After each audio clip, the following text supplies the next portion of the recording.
Hello guys, welcome to Unicorn Princess Tarot. So, reading ko po ito for Air Sign, Gemini, Libra, Aquarius. Take only what resonates. By the way, bago natin simulan ng reading, pakisuyo na lang po, paki-subscribe po itong mga channel na ito, Charlotte's Fab World and Jing Tarot Reader. Ayan. Etong si Jing Tarot Reader, dito ka pwedeng magpa-reading ng personal and pwede ka pumunta sa bahay nila. Yan, sa Calamba, Laguna. Kasi diyan, nanggagamot din sila and pwede kang magpa-reading sa kanila. Pero mag-inquire muna kayo sa kanya, okay? Sa Facebook, Jing Tarot Reader. Tapos yung isa naman is, that is our actually, kamag-anak ko po iyon, yung si Charlotte. Pakisuyo na lang po, no? Tulong ko na lang po yun sa kanya, yung pag-promote. Anyway, thank you. Let's start your reading. Air sign. Sinashuffle ko lang guys yung card. Sinashuffle ko lang yung card. Wait lang. Air sign. Okay. You do have your shadow side. Wow. This is the shadow side and meron tayo ditong moon. Okay. And you do have your separation. Okay. So, by the way, this is love reading, ano. Self-love is at the bottom of the deck. So, nakikita natin na yung iba sa inyo, there's some kind of separation na nangyayari. Possible na separation sa mundo or sa mga tao sa paligid mo. Maybe yung iba sa inyo, nung mga nakaraang buwan, lagi kayong nagko-communicate, lagi kayong nag-uusap nitong taong ito, or kung hindi ito love-related, pwedeng yung family mo, yung friends mo, empleyado mo, kung may negosyo ka, so laging meron kayong bonding, or may mga ginagawa kayo, may mga ginagawa kayo na nakakatulong para mas mapaigting yung inyong samahan, no? Yung iba more on happiness, pag-uusap, pero ngayon maybe there's silence. Yung iba sa inyo pwedeng love related din, no? So pwedeng may silence na nagaganap sa connection or communication sa inyo nitong person na ito. And now you are focusing on self-love. Nagpo-focus ka ngayon sa sarili mo. Whatever is nangyayari sa iyo ngayon, maybe iniisip mo na kung mawawala itong mga taong ito, okay lang. I feel like you are nagkakaroon ng feeling na ang dapat kong asahan or ang dapat kong isipin ngayon ay ang sarili ko. Okay? You are currently hiding. Yung iba sa inyo, nabawasan nga yung pakikipag-communicate, connect, and some kind of separation nga talaga ang nagaganap dito sa mga taong to.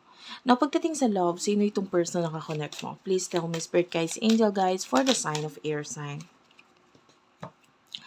You do have here contracts, career, commitments, and you do have here solid foundation.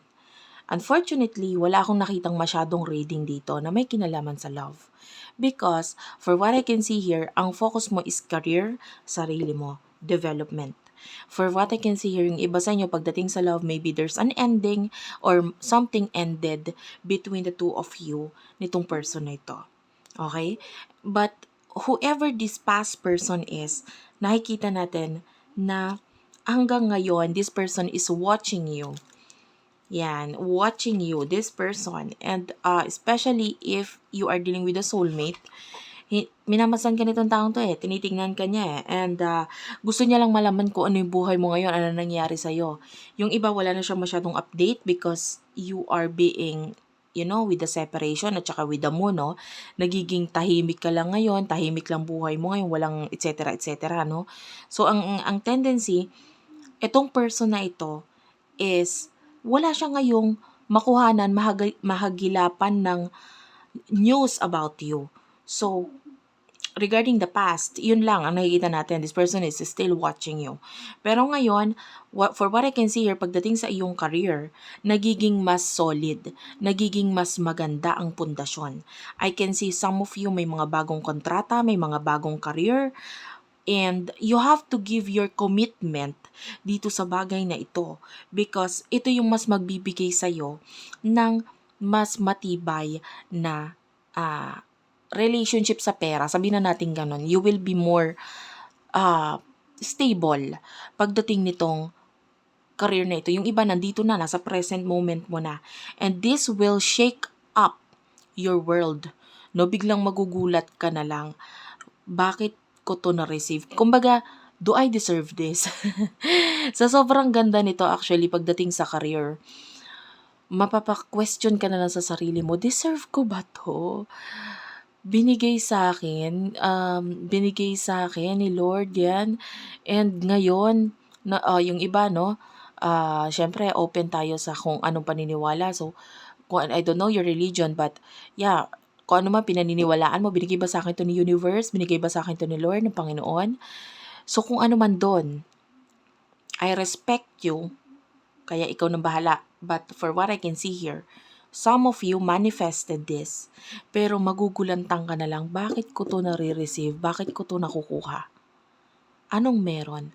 After nung turbulence, nakakakita tayo dito ng kaguluhan, ng ending, na maaaring after nitong ending na to, there's a new beginning for you. There's new opportunities, new beginning na mas magbibigay sa iyo ng mas matibay na pundasyon. At napakaganda nito. Okay? Yan. So, although this is love reading, sabi ko nga, kung hindi ko nakita naman dito yung may kinalaman sa love, hindi natin yun babanggitin. Anyway, for what I can see here, you do have here the Venus. Oh, wow. Yan. Ito na yung sinasabi nating offer. Ito na yung sinasabi natin ngayon na mas magugustuhan mo because you will be aligned sa iyong purpose sa iyong buhay.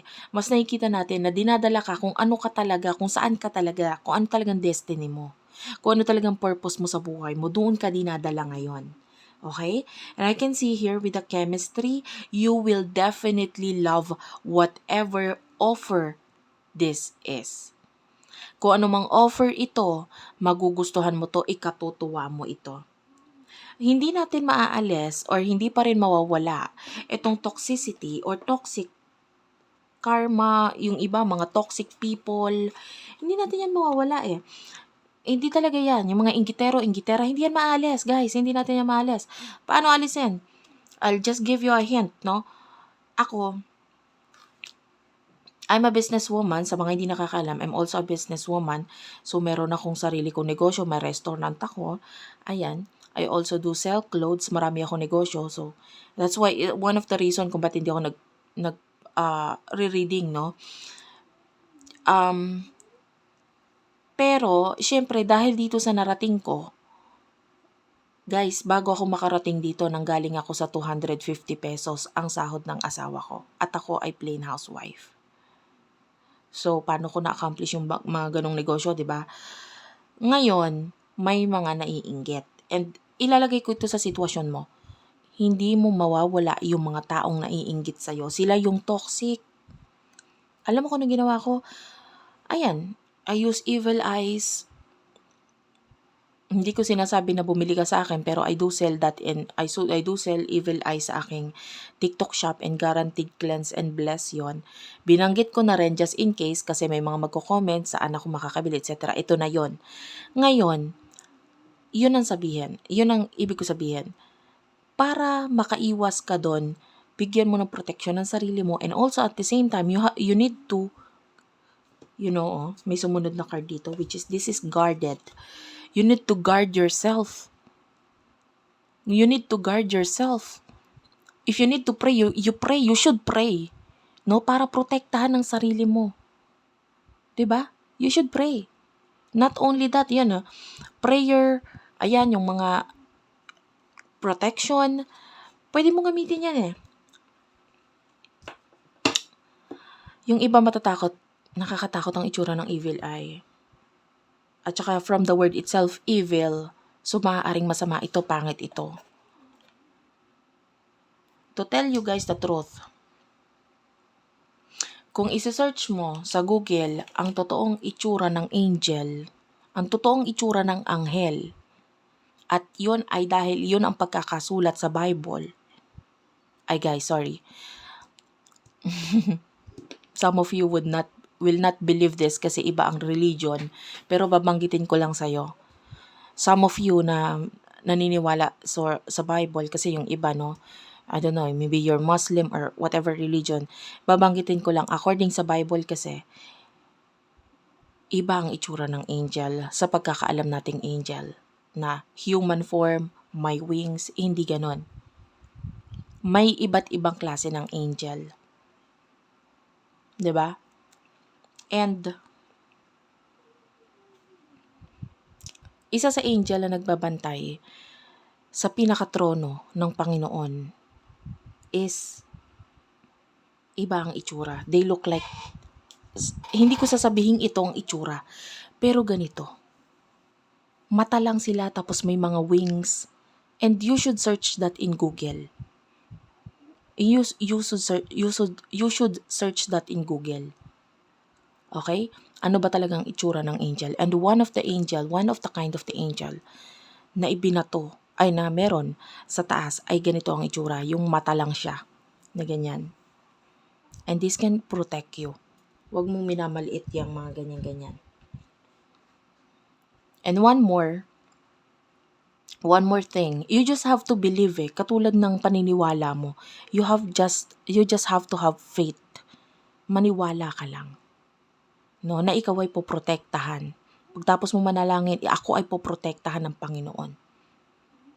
Diba? Parang ganon. And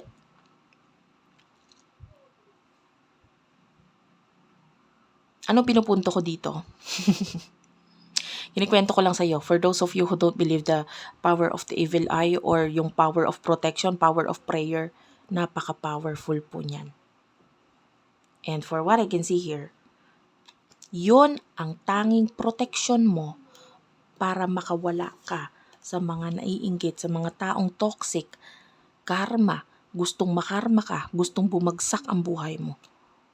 Yun ang protection mo. Okay? Kasi meron may offer sa'yo, may maganda, mapupunta ka sa purpose mo.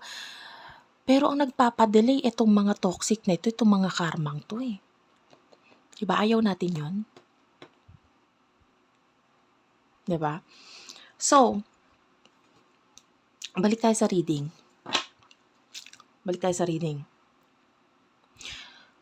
Ay, ito, isisingit ko lang din, no?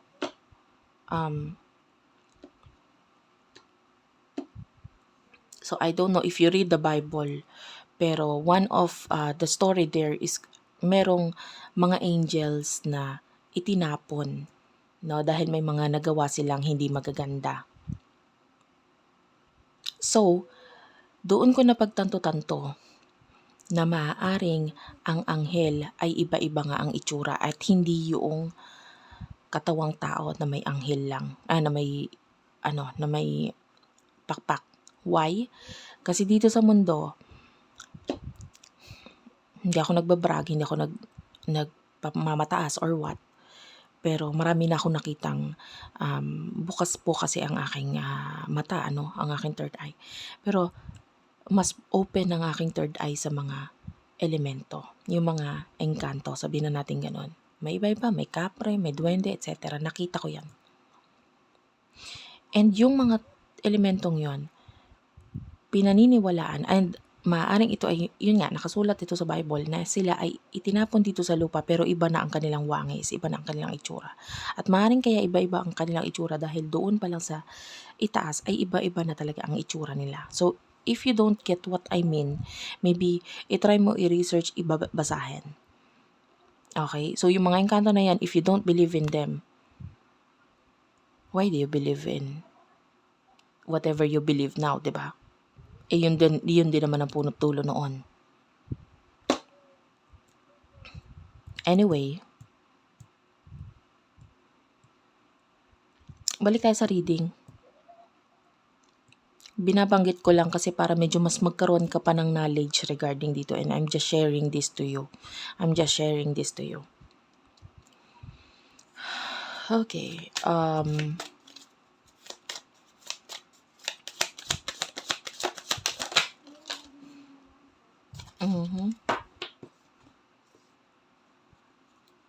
Hindi ko to kukunin, guys. Hindi ko to kukunin.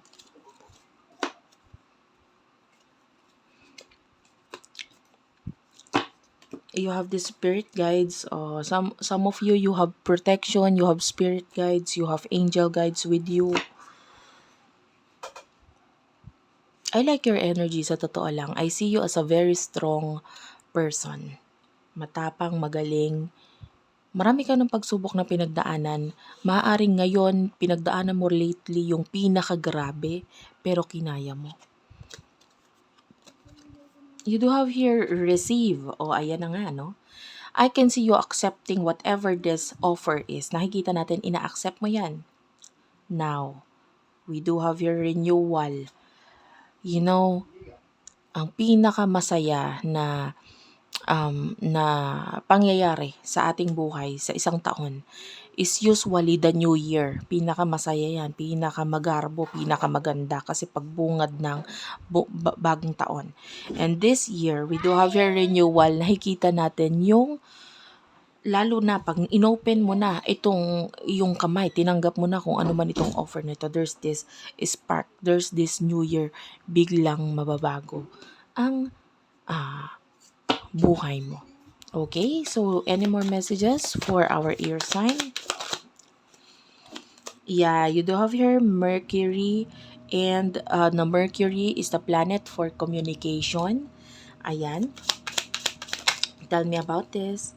You do have stability. Diba?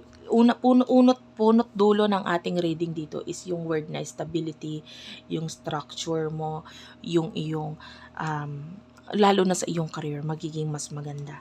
This is you with your faith. Ito yung divine timing for you. And nangyayari na yan. At nakikita natin with the sun, this is strength. Mas lalong tumitibay, magiging mas masaya ka in the near future, lalo na sa usaping pera. So thank you for watching. I love you all and bye-bye.